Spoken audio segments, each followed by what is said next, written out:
We're going to have other comments from Bob about where the status of the Siesta Key Coalition is as well. I do want to first once again thank everybody that got very excited about this topic and joined in. And I learned a lot going to that first meeting, and I think more than I actually imagined, and I think you would too. Don't forget the next one, which is scheduled on the 19th. And I think it's at the chapel, Siesta Key Chapel again. You can also review this meeting on our website because we will post it as our meeting minutes. Okay, Mom, do you want to go ahead? Catherine, that meeting's at 7 p.m. at the Siesta Chapel on the 19th. Yes, and it'll be posted. Thank you. Thank you, Jean. I will put it on the website event calendar. Great. Hi, everybody. Let's see, I wanted to talk briefly about the next one of the 4 hotel workshops. As you know, they are required to have these, and they're paid for and sponsored by the applicant.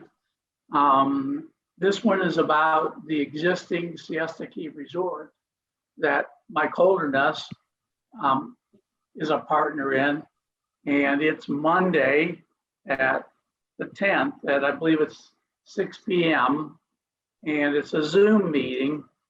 And I think the good news is that unlike the first 2, if you had experience with them, instead of just a lawyer and a planner presenting and really not being able to answer many questions, my understanding is we have Mike Holderness, who is going to be there, as well as his paralegal and his planner, and they've got a lot of thoughts about it already, and I'm sure they will be willing to answer clarifying questions, and that's kind of what our plan is. I know the coalition has gotten together and thought about I guess I call it 8 areas that we're interested in, but and so we'll have people assigned to ask those, but it's just like today's Zooming, you can raise your hand and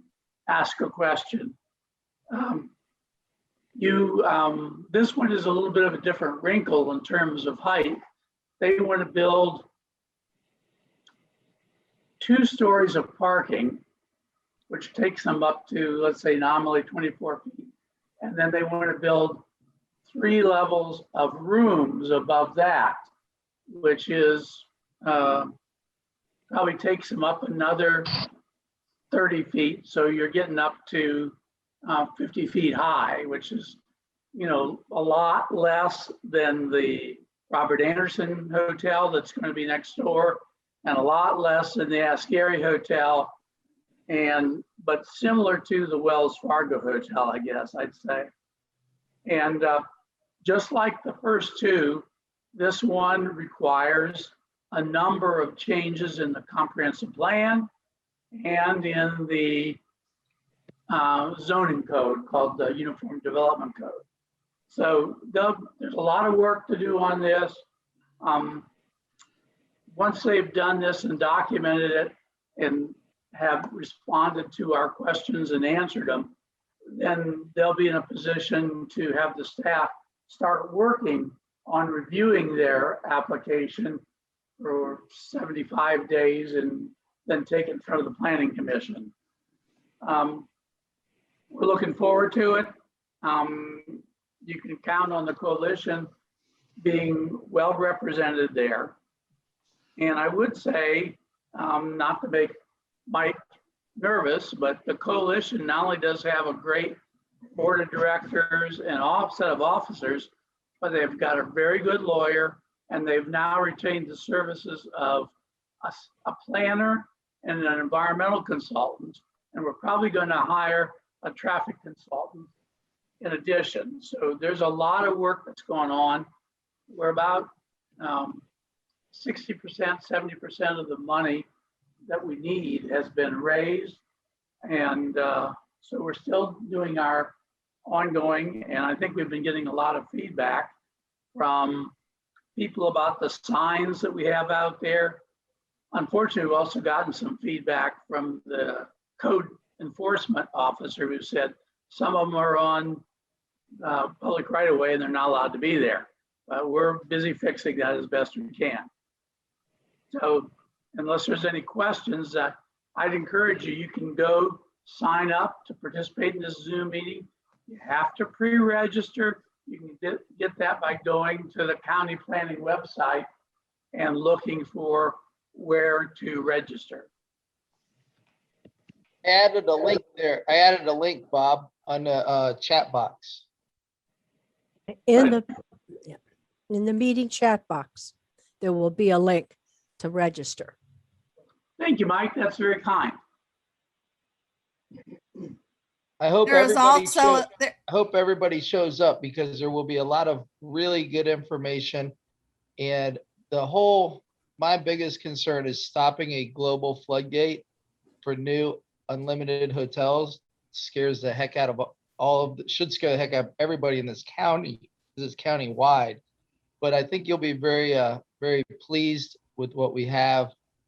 But also, we'll be looking for other ideas because I see this as one opportunity that we have that could be a solution for county staff, but also could mitigate these mega hotels. So we can work on something. We either can put something in front of the county that they like and accept, or we sit back and we do nothing and get a global change shoved down our throat. So my thoughts are, let's use it as an opportunity to come up with something that we like and can live with and turn it in and see if it's enough to, turn a different direction. Yeah. And I guess I'd say that, while the county only requires notification of people that live within 750 feet of the site, SKA and the coalition and the condo council have been honestly trying to at least inform the people of Siesta Key of this, but in reality, especially for the two bigger hotels, they ought to be informing the whole county because they want to change the whole comprehensive plan for the county. And these mini focused meetings like next Monday aren't really adequate to get county input. Right. So, Right. And so we don't want people to wait until the planning commission or, force the committee, the BCC, to sit through 10 hours of testimony like they did about the promenade. We need to get involved earlier. And you can count on us having some really good expert reports on things like density and is it compatible with this area? We have a PhD from MIT. So we've got a good group of people who will be our experts for us. Okay. Thank you, Bob. Catherine? So next on our agenda, excuse my voice again, Joyce, you want to talk about and bring up the subject of these hotel houses, which is a pretty hot topic right now. okay. Just one comment regarding the May 10th meeting. There is a registration link on our event calendar on the SKA website for May 10th. There's also a link in the email, the recent email that we sent to everybody about this meeting. So the link is in multiple places. And the other thing I just wanted to say is that the new signs are available now at Davidson's, either of the Davidson's locations. You can pick them up. And there are instructions on where to put the signs taped to every sign.